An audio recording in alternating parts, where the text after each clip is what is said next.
कुंभ मेला। ये नाम लाखों लोगों के जप, अगरबत्ती की खुशबू और आस्था के रंगीन ताने बाने की याद दिलाता है। हर कुछ सालों में भारत के अलग अलग पवित्र स्थानों पर आयोजित होने वाला कुंभ मेला सिर्फ एक त्योहार नहीं है, ये एक तीर्थ यात्रा है, एक आध्यात्मिक सफर है जो हर वर्ग के लोगों को पवित्र नदियों में स्नान करने, आशीर्वाद लेने और अपने पाप धोने के लिए खींच लाता है।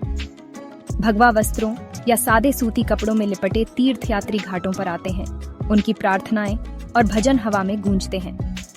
प्रयागराज के प्राचीन शहर में आयोजित 2025 का कुंभ मेला भी कुछ अलग नहीं था। आस्था और आध्यात्मिक नवीनीकरण की उम्मीद में लाखों लोग इकट्ठा हुए थे। श्रद्धालुओं के अनुष्ठानों में भाग लेने, धार्मिक नेताओं के प्रवचन सुनने और पवित्र वातावरण में खुद को डुबो देने के साथ ही वातावरण उत्साह और श्रद्धा से भरा था। मौनी अमावस्या, जिसे स्नान के लिए सबसे शुभ दिन माना जाता है, उसके पहले के दिन उत्साह और उम्मीद से भरे हुए थे। लेकिन इस साल जप और अनुष्ठानों के बीच एक त्रासदी होने वाली थी, जिसने उत्सव पर एक काला साया डाल दिया।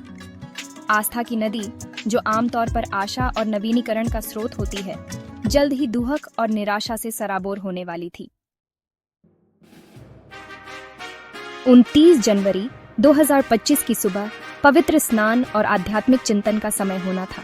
जैसे ही सूरज धीरे धीरे उगने लगा और कुंभ मेला के मैदान पर सुनहरी रोशनी फैलने लगी, त्रासदी आ गई।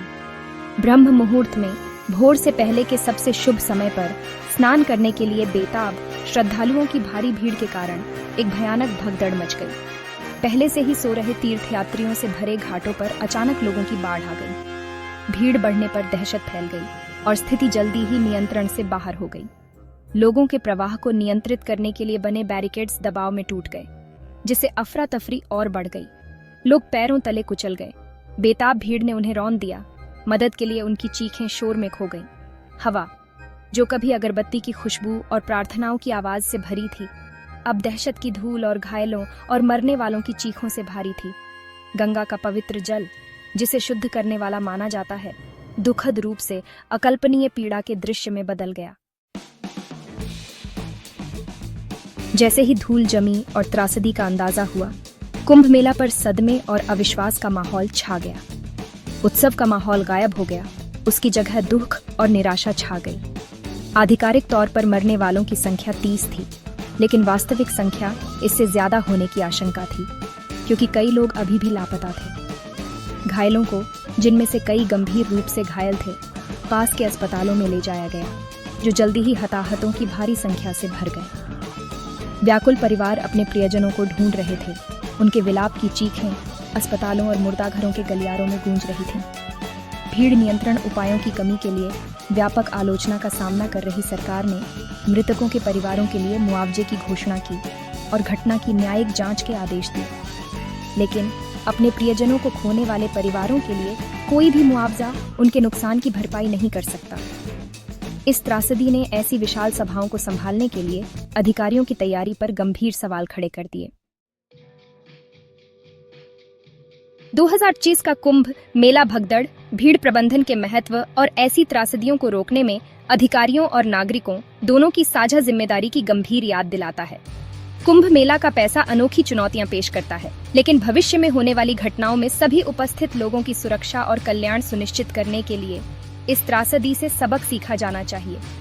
प्रभावी भीड़ नियंत्रण उपायों को लागू करना, जैसे कि निर्दिष्ट प्रवेश और निकास द्वार, चौड़े रास्ते और रियल टाइम निगरानी प्रणाली, बहुत जरूरी है।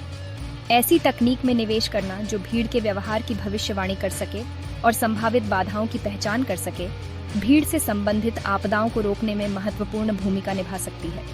लेकिन जिम्मेदारी सिर्फ अधिकारियों की ही नहीं है। नागरिकों को भी अपने आसपास के बारे में जागरूक होने और विशेष रूप से भीड़-भाड़ वाले माहौल में सावधानी बरतने की जरूरत है।